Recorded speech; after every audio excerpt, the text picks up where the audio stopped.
Welcome back to another podcast, Studio 771. We have Harmony and Antasia here, and we're going to continue our conversation on Black Lives Matter and start off with Black women. So without further ado, would you like to share the first story, Harmony? Yes, sure. The first story is on Breonna Taylor because I know that one is very popular in, this nation. So to get started, Breonna Taylor was, of course, a 26-year-old EMT who was shot 8 times by police when they were issuing a no-knock warrant for a narcotic investigation. For one, they were at the wrong house. The right house was several miles away. And for two, the suspect was already in custody. So it was wrong from the beginning. And multiple officers were involved, but unfortunately only one has been fired, and none of them have been arrested or convicted for their crimes. So we're still trying to fight for justice for that. And her case languished for weeks before it got the attention from media, the nation. And the only positive thing that has happened since this is that no-knock warrants have been banned in Louisville, Kentucky, but we're still fighting for justice. And that was on March 13, 2020.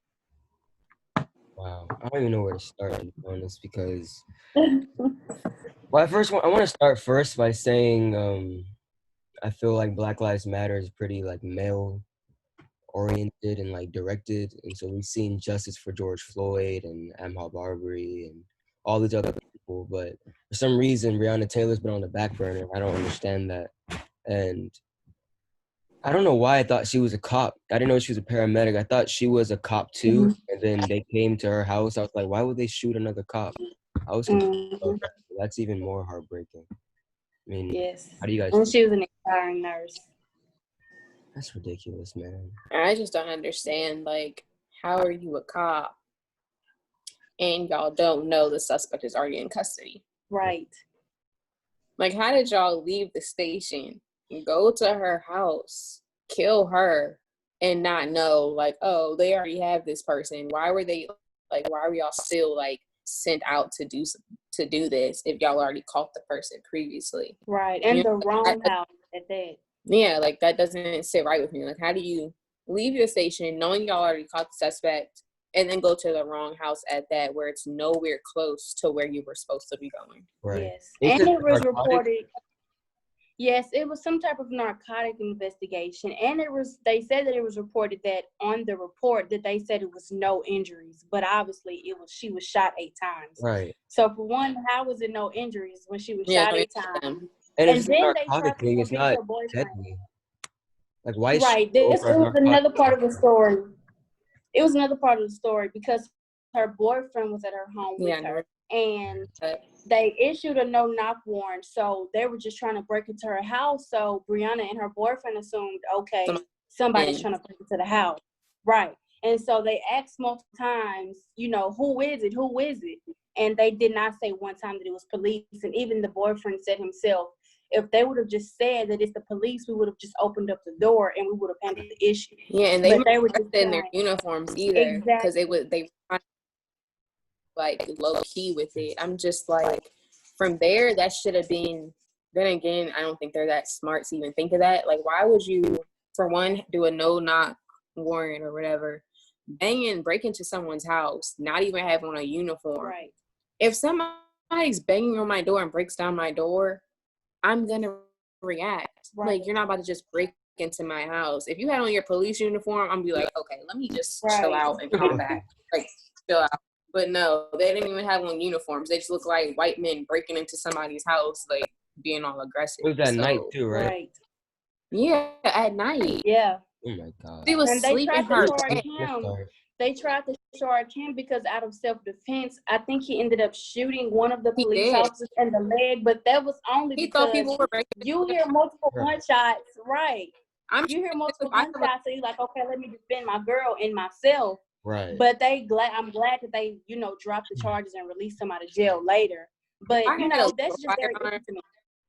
This reminds me of house, I'm shooting you if you got guns and you just look like a normal person breaking into my house at night. I'm shooting you off rip. Like, you're in my house at night. Just a random white person coming into my house. Like, exactly. Reminds me of was it Fred Hampton who got like shot in his sleep? That's what it reminds me of. I think so. So they went to her house. Yeah, because they still shoot at his grave. Yeah, that's crazy. Yes. I saw that. Emmett Till, Yeah, they had to replace Emmett Till's because it's the same thing. Yeah, because his Yes. mom babysat Emmett Till. Wow. Wow. Yeah, because I read the whole like backstory on it. Because when I seen that, I was like, y'all really still shoot at his grave every year. Like when you see his headstone, it's all like chipped apart, and I'm like, shouldn't this be a crime, shooting at someone's headstone? Right. But okay, that's like a hate crime. That's I'm not a lawyer weird. yet, but I think Right. I mean, hey, if lynching just became illegal this year, just imagine how many other things are going on that we think's illegal that really isn't. You're so right. It's I don't know. It's so sad to be Black in America. It is.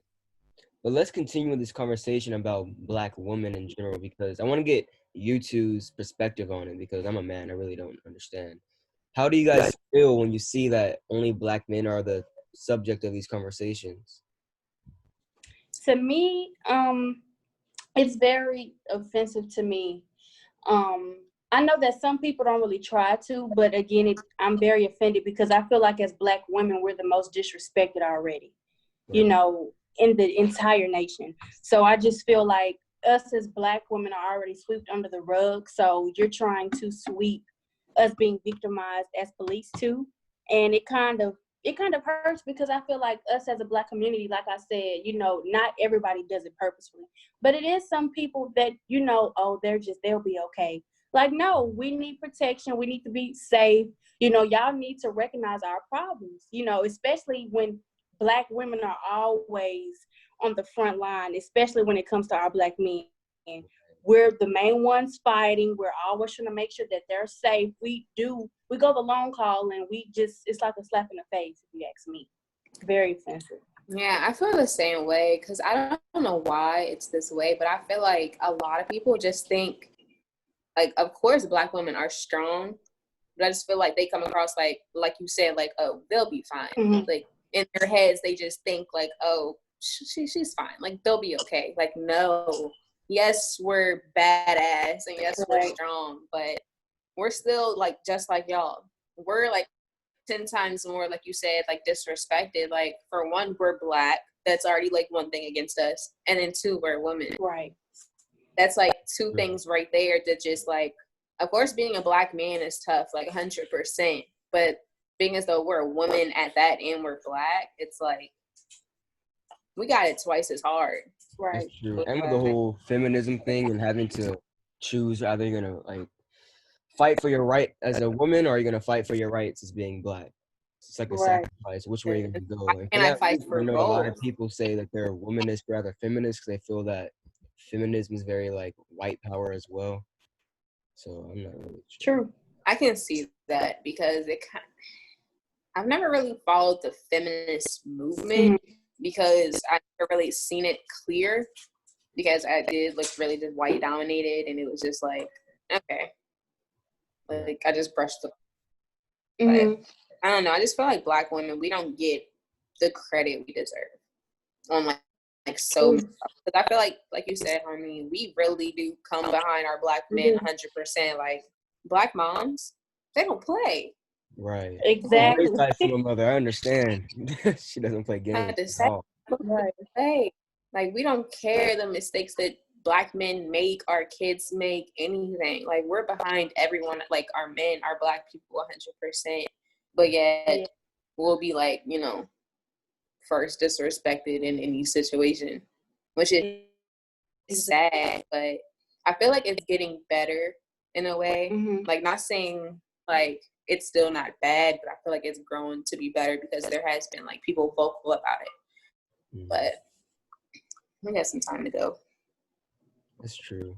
Probably one of the most imitated people around the world too. Everybody's trying to copy how you guys dress, how you guys speak. It's really ridiculous. Yes. We're just, I don't know. I don't even know the word to explain Black people in general. Black, we're it. That's it. We're it. The standard. Huh? Yeah. It's like the standard that no one wants to accept. It's like everybody knows you're like the highest, but they want to like judge you down and walk all over you for no exact reason. Even your own black men walk all over you guys. And that's what I don't understand, honestly, why I can see black men on like Twitter all day dragging a black woman like, oh, look at her, I'd rather have a white girl, or I'd rather have a Mexican girl. It's like, for what? Like, why'd you have to say that in the first place? It makes no sense. Yeah. You have no respect for your own mothers and your own sisters and aunts and nieces, grandmothers. Exactly. Makes no sense. Like, you came from a black woman. Right. Your mother came from black. Your dad came from a black woman, but yet you're the first to disrespect a black woman. Like, babes, like, do you know, like, your mom will come behind you in any and every situation, but yet you are so quick, right or wrong. And they really can't blame it on right or wrong. Black mom. Yes. It's just. And how do you It's guys sad. feel? Would you say, as black women, do you guys feel as protected by the police? Because we always hear the black male narrative and think, oh, we don't feel safe by the police. We get pulled over and big scary black man, dark skinned black man. How does that relay over into like the woman's perspective? See, I can't really speak on like that situation. Like, I've been in situations, but not to where, like, how can I explain this? But let's just say I'm still scared. I don't care if I am a woman, because I feel like they're going to shoot me the exact same. Right. I can't say exact names because I'm not sure, but like seeing videos of like, especially pregnant women still being, you know, pushed to the ground and like being tackled, like, bro, she's pregnant. And they still push a pregnant lady down. I'm like, if I'm standing here, no bump, no pregnancy, and they did that to a pregnant woman, I have every right to be scared, you know? Exactly. I don't see no like advantage to me being a woman and not like, and a police not doing the same to me as they would a black man. Right. So I'm just as like terrified. But Godspeed. Yeah, it's the same thing with me. It's the same thing with me. I feel no different. Especially like Antasia said, seeing videos where pregnant women, they're being pushed down, being tased in the stomach. You know, I feel no different. You know, and then it also kind of makes me more scared because they say that us as women are emotional. So let's just say I get pulled over and I'm crying, I'm huffing and puffing, trying to calm myself down. They may take that as a threat, try to pull their gun out and shoot me. Or be why are you so nervous? What did you do? Exactly. In the car. Get out the car. Let me search your car. We're so nervous. Like, well, I was just crying because I was scared you were going to shoot me. You look like you're going to shoot me anyway, so. Right. So, isn't that such a sad thing that black people in America, whenever we get pulled over, it can't just be like, oh, it must be, maybe I was speeding, or maybe it's more so like, wow, this might be my last breath, or my last seconds on earth. Like, no other race has to have that thought process. It's like, some people, like, cops pull over and they're like, why'd you pull me over? Man, I wasn't speeding. Like, we can't argue with cops. We can't even fight it in court sometimes. Sometimes you got to pay up. Mm-hmm. I'm going to show you guys a video. I know we're talking about black women, but I watched this video, right? And this police officer, this boy was speeding, like a high school boy was speeding, right? Mm-hmm. And this cop, like, the boy drove all the way into his school's parking lot, and the cop got out the car, like, why were you speeding? He said, I had to get here. I have my senior pictures. The cop got out the car, helped him tie his tie, and let him go.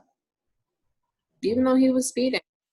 He got him to school, tied his tie, and said, go take your senior pictures. I'm like, oh, wow. Okay. I remember when my boyfriend got pulled over for speeding to school, they towed his car. Right. Like, you helped him tie his tie, even though he was speeding, ran a red light or something like of that nature, to where we would have got, tickets or something. Right. Yeah. And white people, they take that as a joke. Because, like on the movies and on the commercials, they have white people who are friends with black people, and they're always joking around, well, you'll be lucky if you have me in the car. That's not funny to me. Like, don't try to use your white privilege as a joke, saying that I need to be in the car with you. It doesn't matter what color I am. I shouldn't have to worry. I shouldn't have to Have somebody you else in the car for my safety. Exactly. You mean having Right. that You'd be better if I was in the car. Like, how did that even cross your mind? Like, if that obviously crossed your mind, then you know it's an issue. Exactly. Like, if that was to even come out your mouth, like, you'll be lucky to, like, why should I be lucky? Like, how about you explain to me why I should be lucky? Oh, I don't even know what you're talking about. Oh, okay. But about to say, because obviously it seems like you want to make it a point that, like, oh, there really is an issue. Like, I really could die by myself. But if you're in the car because you're white, I'm going to live. Right. But yeah, there's no issue. Like, nothing wrong at all. Okay, make it make sense because you're here. Make it make sense. Yeah. It's just. Do you have another scenario before I rant? Yes. Another scenario I have. This took place in Fort Worth, Texas, and the victim's name was Atatiana Jefferson, and she was in her mom's house. Her mom was Yolanda Carr, and her mother was in the hospital, in and out. You know, she had a heart condition and she needed intensive care. But one night her door was open. This was like early in the morning at around 2:30. And so her neighbor, James Smith, he was a black man, and he called the police to do a wellness check because the door had been open for hours. And when he went outside, he seen that some of the equipment of gardening was still plugged up because I think she was mowing her lawn. She was trying to teach her nephew how to mow the lawn because, he's growing up, becoming a man. And he called the police officers, and when they came, one police officer, his name was Aaron Dean, and he was already approaching the house with his gun drawn. And so he went to the backyard, and I guess he looked, and then seconds later, James heard a gunshot. So basically, Aaron shot her through the window in the backyard. And that just, for one, that threw me off because, for one, he only called to try to just check on them and make sure they were okay. Exactly. You had no reason to have your gun drawn. And then when police arrived and they did that, he seen other police officers rising on the scene. And he was trying to ask around to see what happened, but nobody told him what had happened until he seen 6 hours later that they were wheeling a body out, and he knew that was Tatiana Jefferson. 6 hours. And Dean, 6 hours later, and Dean, the officer, he was put on administrative leave before he got fired. And after that, he was arrested and charged with murder, but he was released on a $200,000 bond later that night. And, even the other officers was condemning his acts because they were dumbfounded as to why you did that. And the family of James was also upset because it wasn't like he was on the phone. Oh my God. He was just saying, can you just make sure that she's okay? You pulled up with your gun already drawn. You walked into the house with your gun already out, ready to shoot somebody. You did not ask. You did not walk into the house to see if they were okay. You did not, try to check the scene now. You just went straight to the backyard, shot her through the window. And it's just heartbreaking because she was selling pharmaceutical equipment in hopes to save him up to go to medical school. Like, she had got a degree in biology from Xavier in New Orleans in 2014. So she had her head on her shoulders, she wanted to become successful, and her life was just unfortunately ended because she was up all night playing video games with her nephew, and a police officer shot her through the window. Wow. And that's no questions about it. That's another person in the medical field. Breonna Taylor wanted to be a nurse. She wanted to be a nurse. Is there something, conspiracy theory, something deeper? Yes. Or what, trying to keep black people out of the medical field? Story. Killed in the hospitals too. Black women get killed like trying to give birth. Right. They die for no reason. Yes. And a couple weeks ago where that her mother was crying for her son. It's like, oh my gosh. And this scenario also speaks to how we can't even call the police for our safety. Mm-hmm. Like, check on our family members. It's like, because they might get shot. For what? Who knows? It's really just annoying at this point. I don't even know where to start on how we change this or reform it. Are we past reform, or we just need to get rid of it and design a whole new system? Because what a one. See, I don't know, because in this situation, it pisses me off because I'm like, for one, police officers, you don't really have to do much to become a police officer. Like, it's nothing. Right. What is it? Like, it's something that's like nothing to where it's less than high school years. It's less than college. Like, you can just go, oh, it pisses me off that police officers are so trigger happy. Like, you barely had any training, but yet you're certified to have a gun. Like, y'all need to learn how to, like, you're a police officer. Don't you know how to use your hands? Like, if somebody was in the house, you know, you couldn't just, like, go in there, like, no gun up, like, use your hands, some type of martial arts, something, you know, not just first quarter, like, you're just going to pick your gun up and just, let me go around, look at this house. Oh, I ain't even going in the house, but I see something in the window. Let me just shoot. Like, you ain't even want to go inside and, like, you know, check. Like, that is her house. Like, she really might be in there. But no, let me just, I have a gun now. Let me just shoot my gun. Hope for the best. You didn't even knock and try and talk to anybody. Like that's what I'm saying. For you to just go around and, like, just shoot your gun and think, oh, okay, I seen something. Let me shoot it.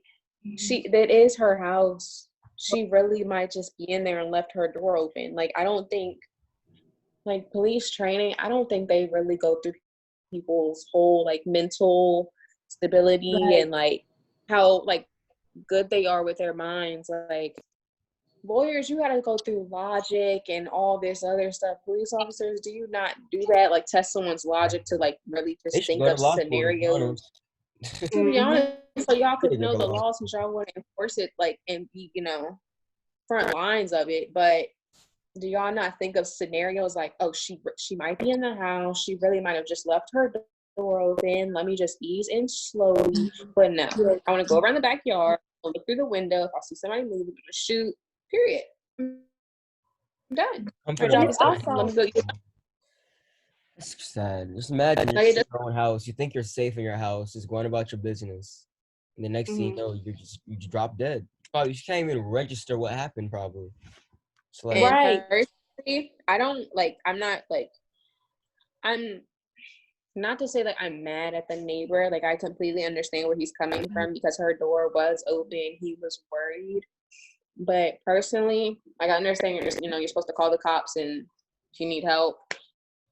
But me as a neighbor, if I knew my neighbor, like, oh yeah, this is her name, blah, blah, if I know you enough, I'm gonna personally go check up. Especially if I'm a Black man, I'm gonna just go, like, yell her name or something. I'm not gonna call the cops first. Yeah. Especially if I know, I feel like as a Black person, that should not be your first instinct for anything. Right. To call the cops. So I'm not blaming the neighbor. I just feel like as a Black man, he should have knew, like, let me check on her first. And if I see some suspects, common sense, like, we're Black. You can't just call the cops. They're going to think it's us. Yeah. Even if we're calling you for help, they're going to think, like, somebody just pull up, think I'm robbing. And that's another thing. And he was even saying how he felt so guilty because he was already the type of person that he was. He was already kind of hesitant in getting contact with the police. And so when he called, because it's not like he called the police directly, he looked in the phone book to get a number of a well-checked line, and he ended up contacting the police. But it's also kind of like you said, in Tasia, why didn't you just go in the house? You know what I'm saying? Like, why you just didn't see for yourself? Because it could have been avoided. Right. And I understand, like, if you go over to her house, like, come on. Yeah, and I can understand if you really thought something was wrong and you were, like, nervous about going in, but at any cost, I'm going in before I call the police on another Black person, even if it is just to check on them. Yeah. Because at the end of the day, we're Black. They're gonna make up any excuse. Yeah. Be like, oh, like Breonna Taylor, she was asleep. And yes, she wasn't even awake. And they still just shot her. Not once, not twice, 8 times. I'm like, I don't know how many times you gotta, defend yourself by a sleeping person. At least 8 times at that, at least. I know, like, she could have been. Like, are you that scared for your life? Right. Like, I understand. Like, I'm not even saying I understand. Cops, if the person is awake, yeah, they could have shot you back, but she was asleep. what am I gonna do to you while I'm asleep? Exactly. And if they're asking you, who is it, multiple times, even though it's supposed to be a no-knock warrant, you can at least say police to give these people a heads up. Like, they thinking that, somebody breaking and entering. Like, it was, I don't know for sure if it was, I want to say it was a house, but I'm not 100% sure on that. But I just do know that they asked multiple times, who is it? And then they just they think that the police put something on the door to make it open, because when they tried to open it and it wouldn't, the boyfriend said that the door kind of exploded. So they kind of put like one of those things on there to like bust something off to make it open. Yeah. But they asked multiple times, well, who is it? Who is it? But then, if they're not answering and they're steady trying to pound on the door, I'm going to think somebody breaking into my house. Point blank, period. So I just feel like, how do you guys feel about this movement demanding that all Black people should own a firearm now for self-defense? See, all right, I have a scenario. So my boyfriend, he has a legal firearm, and it's 100% legal. Like, went through everything, got the paperwork, got everything. I'm still terrified to have it like near me. I'm still terrified to have it in the car. I'd be like, can you take it apart? Like, have all the part, like take it apart. Since it is a rifle, you could take it all apart and then put it back together. Because I don't feel comfortable with having that in the car. Like, he says, it's legal. And I'm like, half these people have legal firearms. They just can't, they just don't have enough time between the shooting to reach for their paperwork to show an officer. Exactly. And I'm like, 100%, like, it's our Second Amendment. Like, I support having a gun. Like, people hunt. Some people just honestly just want to have like it on their waist just in case, because you just never know what situation you might come into. But I feel like it is our right, but they'll still try to make some way around it.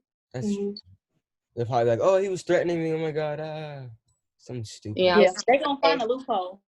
Right. And another thing why I tell him take it apart, because I don't want it to ever come down to a situation where it is a shootout and then they try to take the gun out the car, try to place it somewhere and try to, you know how they move. Like, they'll try to, make it seem like we did like some, so I'm like, take it apart to where they can't even put it all together to make it seem like something was occurring. Right, and scatter it throughout the car. Don't even leave it all in the same spot.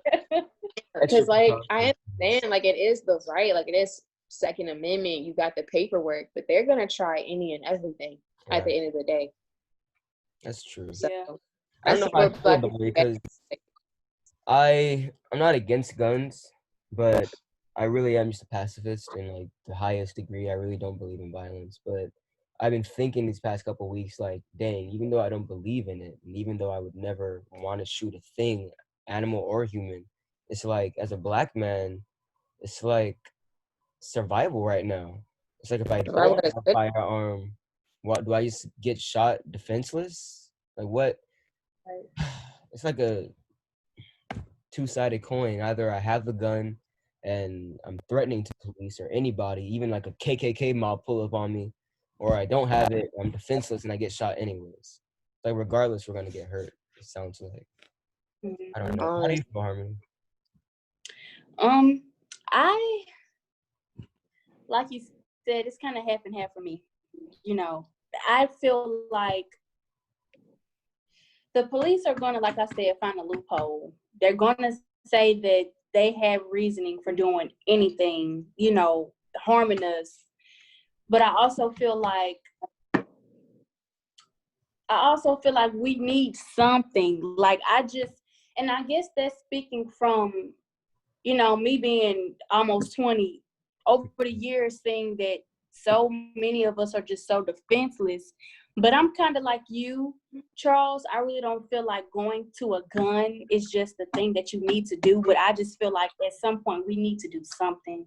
Exactly. But it's also the flipping coin to where, like I just said, the police are going to find a way to flip it. And some of them are just bat crazy.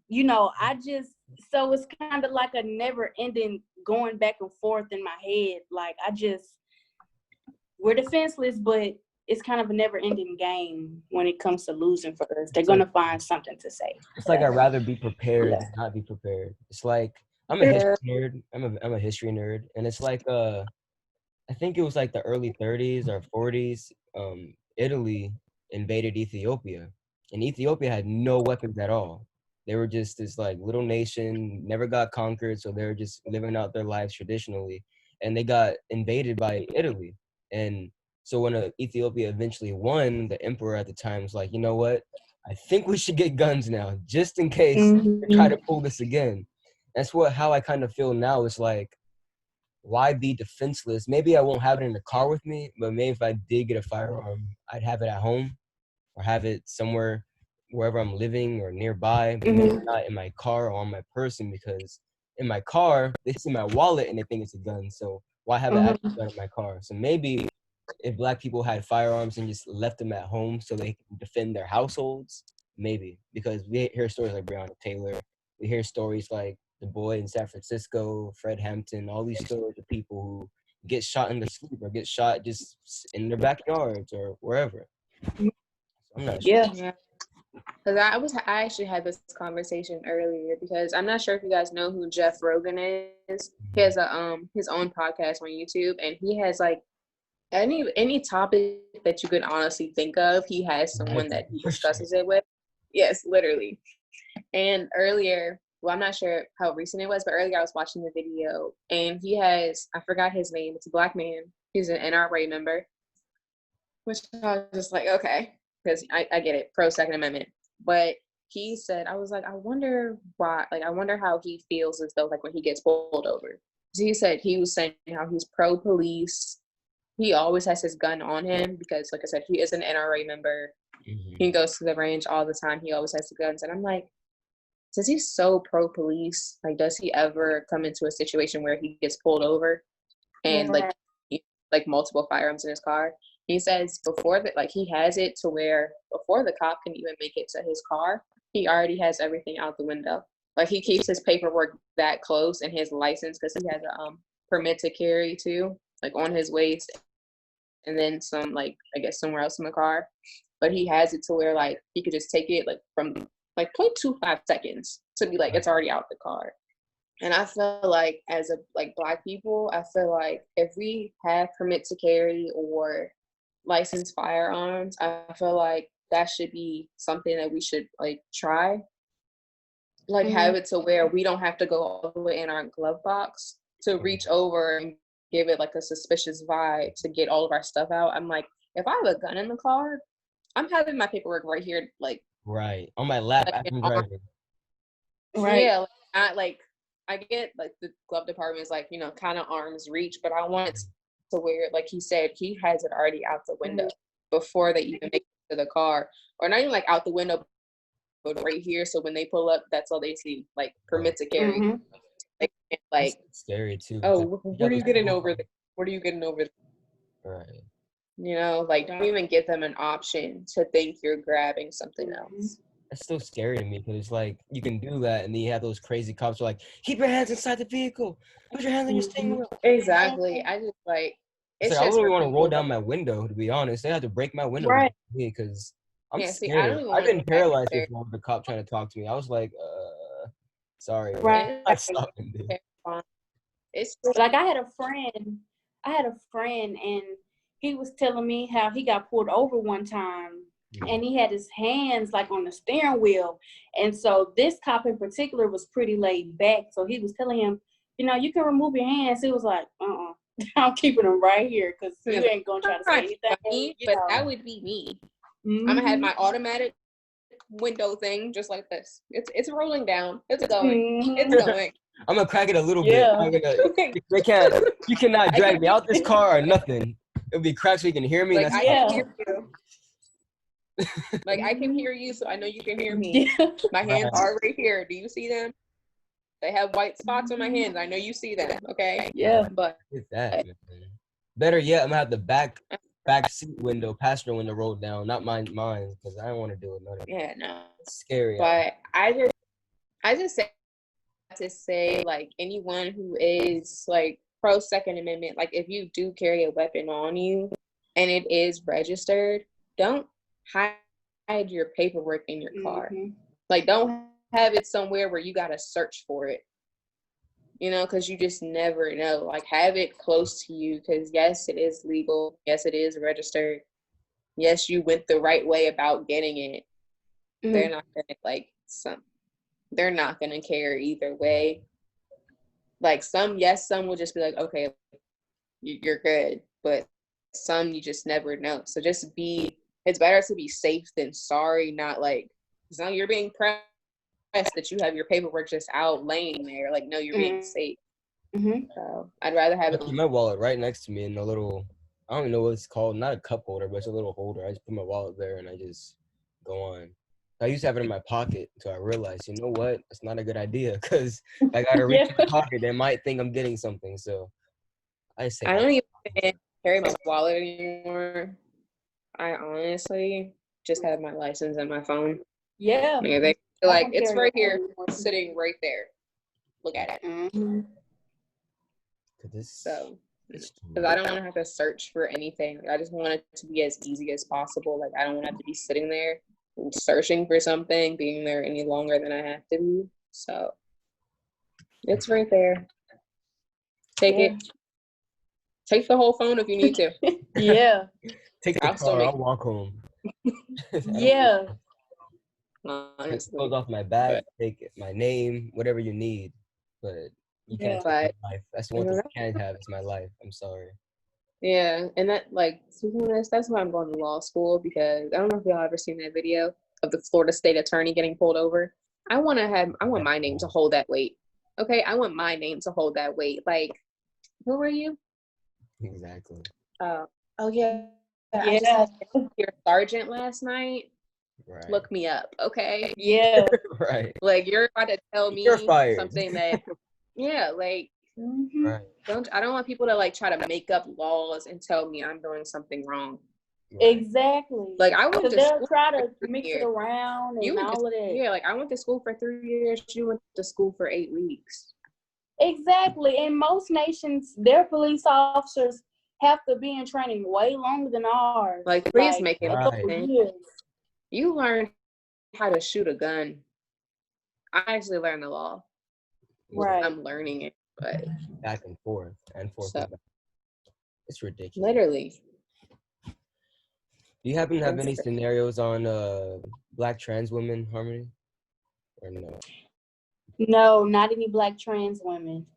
All right, but that's a great topic. We need to talk about that. Because for some reason, Black trans women and even anybody within the LGBTQ plus community is attacked in the Black community. And before we left campus, we actually had a homophobia series going on. Really me learning about it, learning how to learning my own homophobic tendencies that I didn't know I had. Sitting down talking with Desmonte and what's his name? I'm forgetting his name. Desmonte and the other lovely dude. I'm sorry, I forgot your name. But I learned some things, and I feel like right now we talk about Black men, we talk about Black women, must include Black trans women. And how do you guys feel about that? Because I see on Twitter a lot, because I don't like Instagram. I see on Twitter a lot people saying, "Oh, that's not a woman, that's a man." Oh, and then also they want to take away their Blackness. That's what it sounds like. It's like, you know what? Since you want to be trans, you're not Black. It's what I'm saying sometimes, and I really don't understand this narrative and why people are so hateful. How it's really not their business, but they really inject themselves into someone's life, trying to judge them for no reason.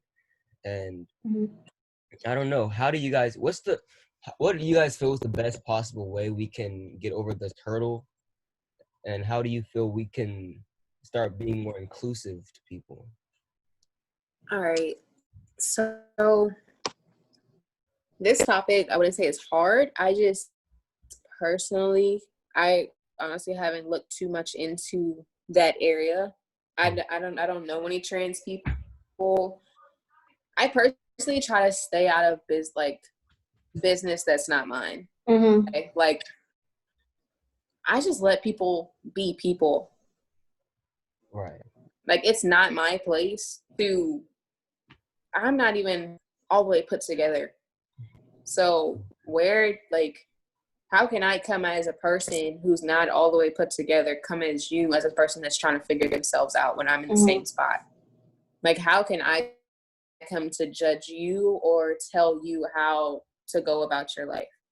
And I can't even tell you that I'm all the way put together. Because my thing is this, I just feel like even though, you know, even if you don't agree with what they're doing, even if you don't have those same views, at the end of the day, people deserve respect. It doesn't matter if they're different than you, if they have different beliefs, if they have different viewpoints. People all need respect at the end of the day. And I feel like that's what people fail to realize, that it doesn't, to me, it doesn't matter. We're all Black people trying to fight for equality, because at the end of the day, it doesn't matter if I'm straight, I'm trans, I'm gay. It doesn't matter what I am. At the end of the day, all they see is Black skin. So I feel like that's just another fight within us that we need to stop, because they're already trying to divide us anyway. So I feel like this is just another petty argument that us as Black people just need to get over. You don't have to like what they do, but at the end of the day, like I just said, we're all Black. We all trying to do better for ourselves. So literally, I just feel like that's just another petty fight, and that just needs to be resolved. You know, let's just work on building each other, even if they have different views than me. You know what I'm saying? And honestly, I feel like that got to start at home, because mind the business that pays you. Right. We're all human, especially us. We're Black. Why would I tear down another Black person? Like, Right. I just don't get it. And some people try to base it on like their religion, and they don't believe in that. I'm Christian. I believe in God. Me and God are close. Right. I'm loving everyone. Right. Because that's what you're supposed to do. You're supposed to everybody. Even if they don't do it. Why are you I'm judging? not like, I can't believe in Jesus and believe in God, and I'm not loving someone else. Right. And I'm trying to talk down on someone else and not letting them live their lives. Exactly. How they live their life is between them and their belief. Right. And it even says that in the Bible. I'm not sure what chapter or what verse, but it talks about how are you supposed to remove a speck out of somebody else's eye when you have a speck in your own eye? You're not perfect. You have faults, so you can't try to fix nobody else, and you're broken yourself. You have issues yourself. So who are you to look at these people and try to judge them for who they are? Because at the end of the day, a sin is a sin, and no sin is greater than the other. And like you said, at the end of the day, like, and at the end of the day, it's between them and their beliefs. If you believe in God, only thing that should matter is what you're doing and your relationship with God. Exactly. Like, why are you worrying about someone else? What do you get out of it? And that's I feel like it starts at home too, because in school, like when kids they do it, like people do it to get like clout from other people, and then get laughs from other people for them making a joke about someone else and what they're doing. And I'm like, how far does that take you? Yeah. Exactly. Like Christ said in that scenario when they're about to stone a man, and he said, who here is without sin, who's gonna cast the first stone? Because y'all all sin every single day. Right. And it makes sense. Also, it's like, why do Black people for some reason assume that everybody's Christian? Not everybody's Christian. So true. Literally, like, it's your belief.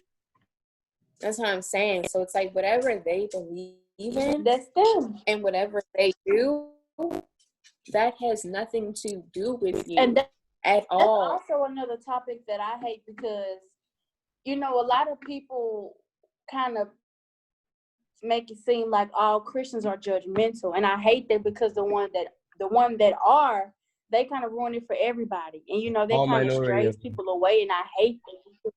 Yeah, and I hate that, because they think that all Christians are just so judgmental, and they, you know, scare people away, and that's not the truth. And it's, you know, because of what I honestly hate.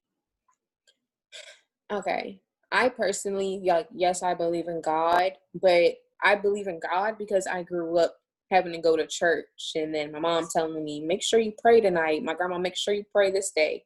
But over the past few years, I've gotten to a point where like I want to understand God for myself. You do. And I'm like, I don't think a lot of people understand God for themselves. They don't. Their religions for themselves, because I feel like it's just what their parents told them or their pastors told them. And I'm like, have you read the Bible yourself? I mean, I know I haven't, so I really can't tell y'all. Right. Yes, like, and that's my thing. Like, verses. They don't read it like a book. They like, let's go to the end. Let's go to the beginning. But like, no, you to read the like every part of it. And that's why I'm trying to get to that point to where I can honestly read it so I can understand God fully. Because how can you tell me, like, God doesn't like gays or don't do that or tell me the book, tell me the scripture. Let me read it. Because I'm pretty sure, even though I have not read the Bible, God says to love all people. That's true. And I just feel like that's my thing. Even though you have different viewpoints, you need to exactly. You're not. I just feel like up there as a high priest. Like, you're just a human, man. You're just another man. Yeah, I just feel like it comes from the home, because especially like when religion comes into play, because I don't think a lot of people really know God for themselves. They just listen to what their elders tell them what God believes in. And what you shouldn't do and what isn't right and what is good, because I'm telling you, because I know God for myself. So you need to do this and you need to do that. And I'm like, that's not okay to me. Like, I don't want to be that parent to where I force it upon them. Like, of course, I'll raise my children a certain way, but I'm not going to be like here, you read the Bible yourself. Like, you can read the Bible yourself and you can learn to know God yourself, because I can't. Of course, I'll be a parent and do my duties and, you know, guide you in a way, but it's not going to be on me to force God's word into you, and I don't know it myself. Yeah, and that's my thing. Like, my family, I'm the church girl of my friend groups. My grandfather is a pastor. My mom, she does the word of God. She's a minister. She preaches the word of God. So, yes, I'm a church girl, of course, but it's not because of my mama that I asked Jesus Christ to be my savior. It's not because of my grandfather that I go to church. It's because of them. I've had my own experiences where I know him for myself, like you said, Antasia.